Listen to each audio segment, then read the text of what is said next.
Diba? Inusos sila ng mga Assyrian. Ayun, inusos sila ng mga Assyrian. Ang armas lang kasi ng mga Hus ay gawa ng kamital. Samantalang yung kalaban nila, yung mga Assyrians, gawa sa bakal. At yun yung dahilan kung bakit pagbalik nila sa Hus, ikinapit nila kung ano yung natutunan nila sa mga Assyrians. Gumawa na din sila at gumamit ng mga kagamitan na gawa sa bakal. Kaya naman, naging sentro ng bakal ang lugar ng Mero. So yung Mero, dito natin siya matatagpuan. Ito yung Mero. Kaya yan yung naging sentro na. Kaya pinapakita rin na yung bakal, tumutulong siya sa pagpapaunlad ng civilization. Pagkatapos, saan naman naapektuhan ng Egypto yung kultura ng mga Tagahud? Naapektuhan ito ang arkitektura ng mga templo sa kaharian ng Hus. At bukod doon, maging sa paraan ng paglilibing, na-influencean din nila kasi yung mga hari sa Peru, inililibing na rin sa pyramid. Pero, ang mga kaharian, meron talaga silang chance na bumagsak o manghina. Kaya ang kaharian ng Hus, bumagsak siya. Bakit ba bumagsak ang kaharian ng Hus? Sige, Tina. Kasi tuminusog sila at nanggapin ang kalabang yung Aksum. So, dadako na tayo ngayon sa Aksum. Kaharian ng mga Aksum. So, saan ba natin natatagpuan ng Aksum? Ang kaharian ng Aksum, matatagpuan naman natin siya sa hilagang bahagi ng Africa, dun sa bahay Ethiopia. So, dito natin, nakapit natin sa bahay Ethiopia. Bubulag na lang ako. Alma, Laoyo. Nakilala mo yung Ethiopia dito sa mapa?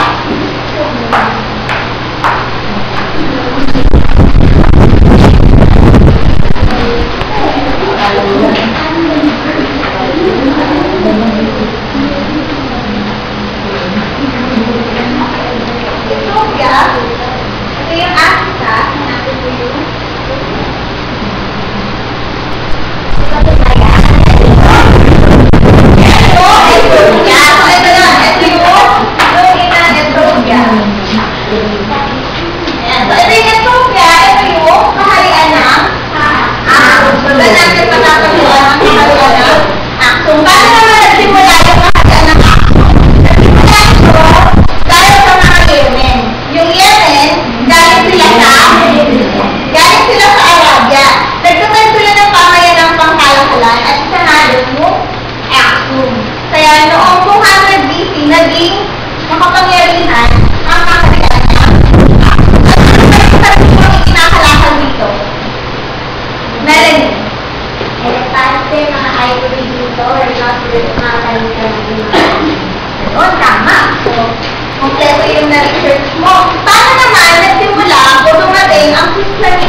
sa baybayin dagat. Tapos ginawa opisyal na reliyon ng kaharian ni Hari Azana ang Kristiyanismo.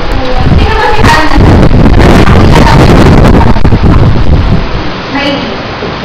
Si Hari Azana po ang namuno sa pananakop sa Meron. Siya yung namuno, kaya sa pananakop dito sa Meron. Ano naman yung naging epekto ng Islam? Basic. Sinusunod po nila yung mga sundalo ng Muslim at mga ngalakal sa dagat na sila. Kaya ang pinuno ng Aksum at nagtago ang Katoliko Radikal sa Ethiopia. Kaya, nanghina, nagbilang kung bakit ang kaharian ng Aksum ay nanghina dahil sa pag-atake ng mga Muslim. Ganun, pero yung kaharian ng Ethiopia na natili pa rin yung matatag. So, tatapos na tayo sa iba pang kaharian sa Africa.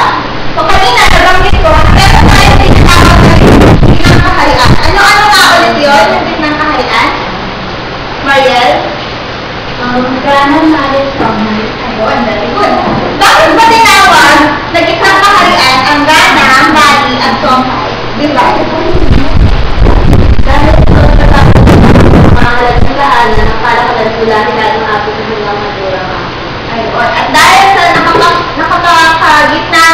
dun sa kalakalang yun, pinawag silang gitna kaharian. At dahil na rin sa makikipag-ugnayan nila, lahat sila, yung Ghana, yung Mali, at yung lahat sila, na-implement na Islam.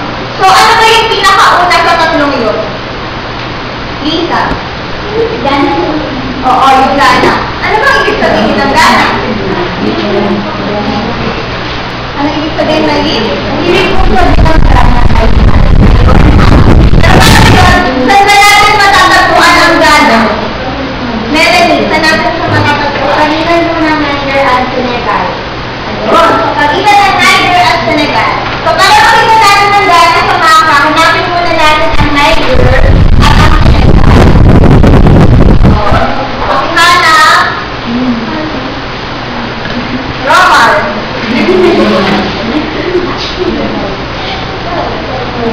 Pakihanap mo ang Niger at pagkatapos yung Senegal.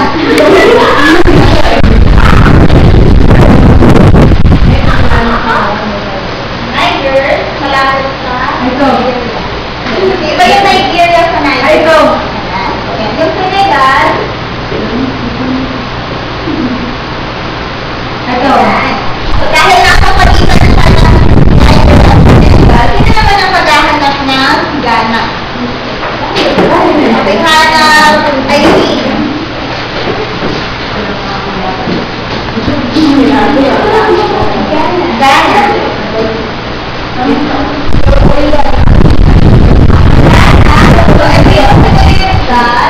Ito naman yung Niger. Ang Ghana ay ito. Ayan. So, ito yun.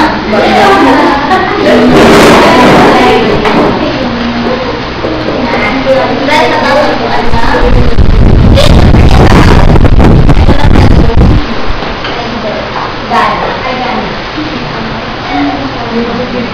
ayun. Sabi nga kanina, ang ibig sabihin ng Ghana ay hari. Dahil sa pangangalaga ng hari, yumaman yung kaharian ng Ghana. Ano ba yung pangalawang pinakalakas? Jenny. Dito. Oo. Kasi ang kaharian ng Ghana, mayaman sila sa dito. Tapos yung dito, pinapalit nila sa asin, sa yung mga kung iba pang mga kagabitan. Ano naman yung kabuhayan nila? Diba?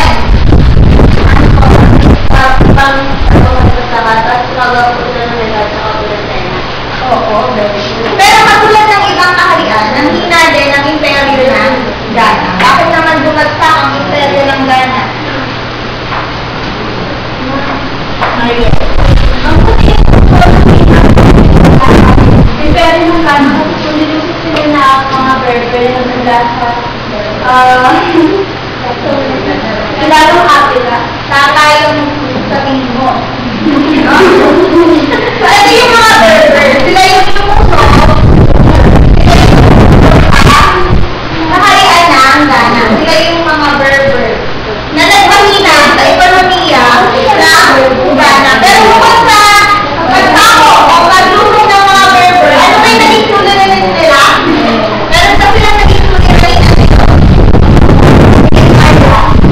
Wala na sa ulan naka-affect sa tubo ng pagkain.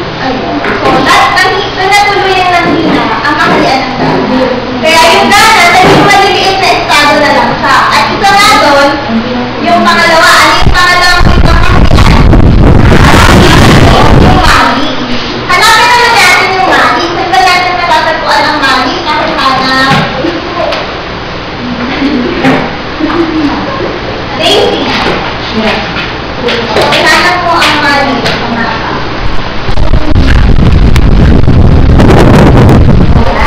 Ito yung Mali. Ito pa.